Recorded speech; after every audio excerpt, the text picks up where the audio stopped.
అంటే అది దీపు బాబు నన్ను పెళ్లి చేసుకుంటానని చెప్పారు.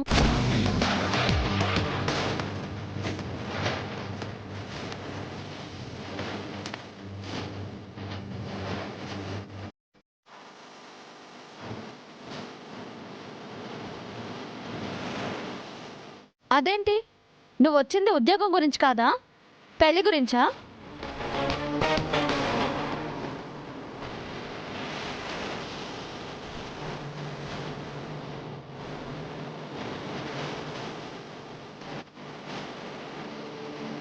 అదేదో అయోమయంలో చెప్పిందమ్మా. అది వచ్చింది ఉద్యోగం గురించమ్మా. కట్టు కథలు చెప్పకండి. ఆ అమ్మాయిని ఇంటి కోడల్ని చేద్దామన్న దురాశ మీకుంది. అందుకే ప్లాన్ చేసి కావాలనే మా దీపుని ఇరికించారు.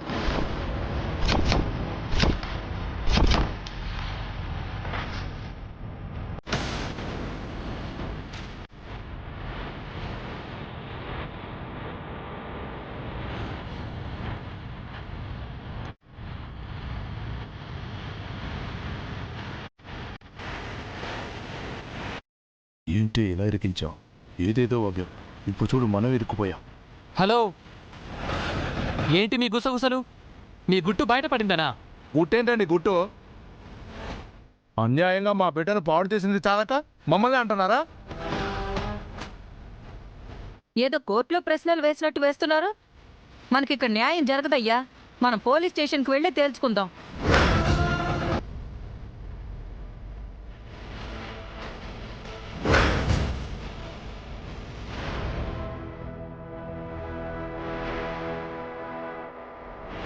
ఆగండి, అంత పని చేయకండి. మరి మీ కోళ్ళంటే మా పెద్ద లాయర్లా మాట్లాడుతుంది. తను లాయరే. ఏ మీకు తెలీదా? అయితే ఇవన్నీ కోర్టులో చూసుకోండి. కేసు పెడితే అప్పుడు తెలుస్తుంది. ఏమయ్యా రా. పద. ఆగండి.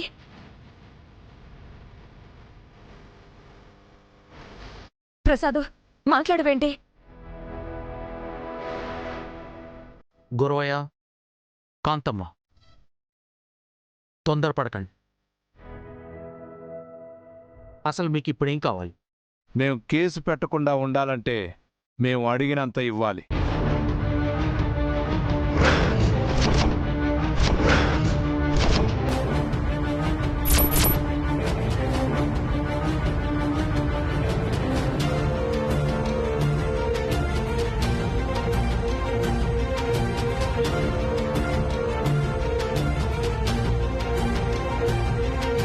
ఎందుకు ఇవ్వాలి? ఎందుకు ఇవ్వాలి మీకు? మా దీపు ఏం తప్పు చేశాడని మీకు డబ్బులు ఇవ్వాలి? చూసావు కదమ్మా, మేము స్టేషన్కి వెళ్తామమ్మా, కేసు పెడతాం. హే, పెట్టుకోండి. మాతో పెట్టుకుంటే ఏం జరుగుతుందో మేము చూపిస్తాం.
అయినా చేసుకొని ఆడ చుట్టూ మన చేతుల్లో ఉంది.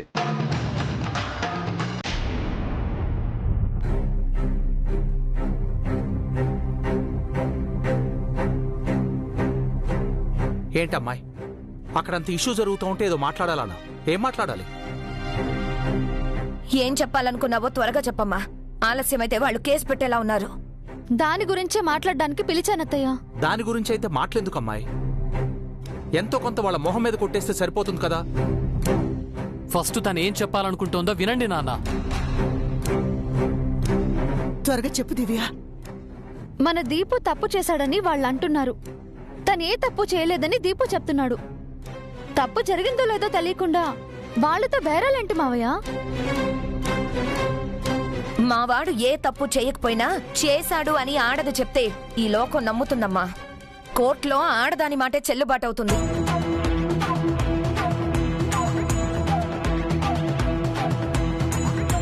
అవునమ్మాయి, వాళ్ళు గనక కేసు పెట్టారు అంటే దీపుని పోలీసులు హ్యాండ్ ఓవర్ చేసుకుంటారు.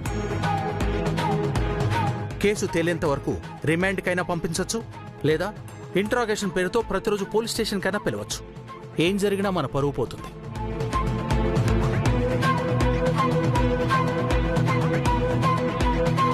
తప్పు జరిగింది అనడానికి సాక్ష్యాలు లేకుండా కేసు ఎలా పెడతారు మావయ్య? ఇరుగు పొరుగు సాక్ష్యం చెప్తారు కదా. దీపు తప్పు చేయటం వాళ్ళు కళ్ళారా చూసారా అత్తయ్య? లేదు కదా. చూడు, నోటి మాటతోనైనా కేసు ఫైల్ అవుతుంది కదా, అప్పుడు మన పరువు పోతుంది కదా. దానికన్నా వాళ్లతోనే డీల్ చేసి ఇంట్లోనే చేతులు దులిపేసుకోవడం బెటర్.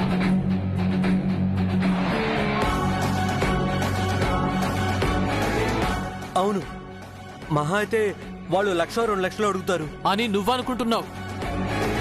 వాళ్ళు ఏ కోటో 2 కోట్లో అడిగినా ఆశ్చర్యపోవాల్సిన అవసరం లేదు.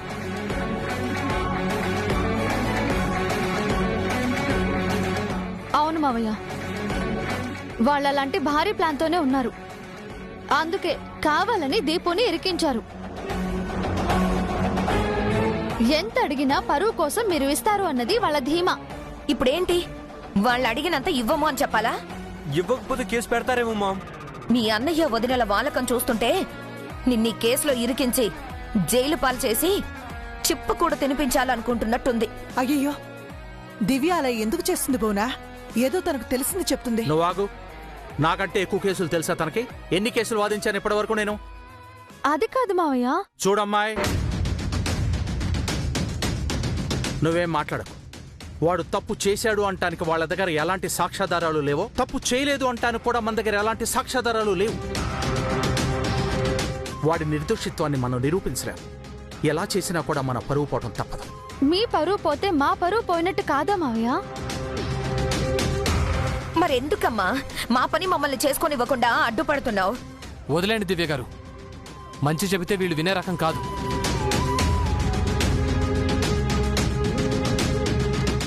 ఇప్పుడు మనం డబ్బులు ఇచ్చినా వాళ్ళు మనల్ని వదిలిపెట్టరు.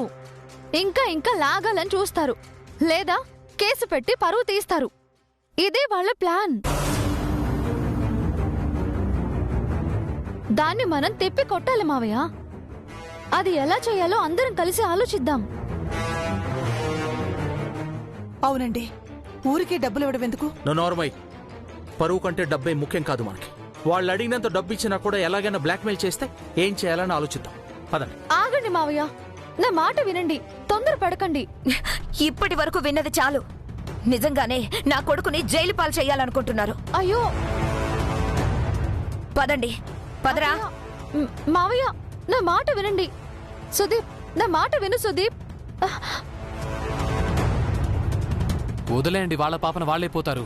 మనకెందుకంటారేంటండి? ఇది మన ఫ్యామిలీ.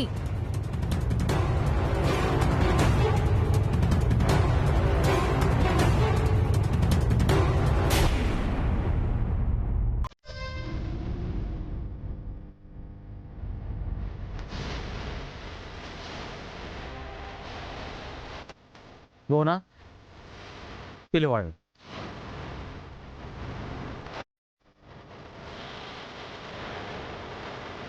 సార్ పిలుస్తున్నారు, రండి. అలాగేనమ్మా. అర్థమైంది కదా, అనుకున్నది అనుకున్నట్టు జరగాలి.